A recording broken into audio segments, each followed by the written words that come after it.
আসসালামু আলাইকুম, welcome back to my channel tour couple kitchen. আমি নিকিতা নূপুর। কেমন আছেন সবাই? আশা করি অনেক ভালো আছেন। আলহামদুলিল্লাহ আমরাও অনেক ভালো আছি। আজকে আমরা সবাই মিলে এসেছি রাজশাহী রেশম কারখানায় ঘুরতে। তো সবাই মিলে এসেছি, অনেক ভালো লাগছে। তো এই জায়গাটা অনেক অনেক বড় জায়গা। এটা আমার কাছে অনেক ভালো লাগে ঘুরতে। অনেকে এসে বিকালে হাঁটাহাঁটি করে।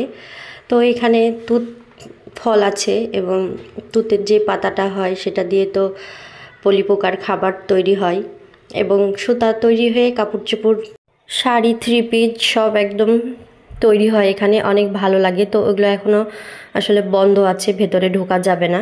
তো এর আগে আমরা এসে দেখেছি, অনেক ভালো লাগে। সুতা তৈরি করে, তারপরে সুতা থেকে শাড়ি, থ্রি পিস তৈরি করে, অনেক ভালো লাগে।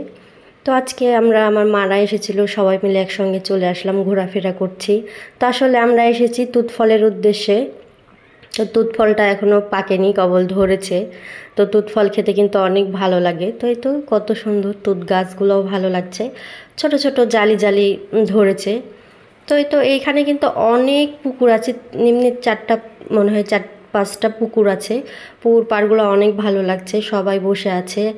পার্কের মতো একটা জায়গা, সবাই এসে সময় পার করে এখানে।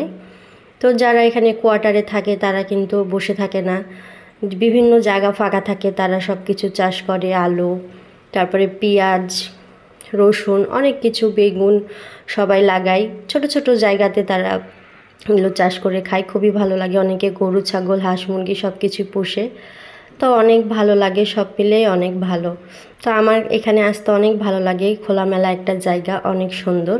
তো সবাই মিলে এসে ঘোরাফেরা করছি। তো সবাই মিলে এক জায়গায় গেলে কিন্তু অনেক আনন্দ হয়, অনেক মজা করেছি সবাই। আমার মা, ভাই, বোন, আমার শাশুড়ি, যা সবাই মিলে চলে গেছিলাম। সবাই অনেক যে যার মতো ঘুরে বেড়াচ্ছে, অনেক ভালো লাগছে। তো পুরো জায়গাটা কেমন লাগলো অবশ্যই কমেন্ট করে জানাবেন। আমার ভিডিওটা যদি ভালো লেগে থাকে অবশ্যই লাইক, কমেন্ট, শেয়ার করবেন। ইউটিউবে সাবস্ক্রাইব করবেন, ফেসবুক পেজে ফলো দিয়ে পাশে থাকবেন প্লিজ। তো আজকে এই পর্যন্তই। নেক্সট টাইম অন্য কোনো ভিডিও নিয়ে হাজির হয়ে যাব আপনাদের সামনে। ততক্ষণে সবাই ভালো থাকবেন, সুস্থ থাকবেন, আমার পাশে থাকবেন। বেশি বেশি লাইক, কমেন্ট, শেয়ার করবেন। আল্লাহ হাফেজ।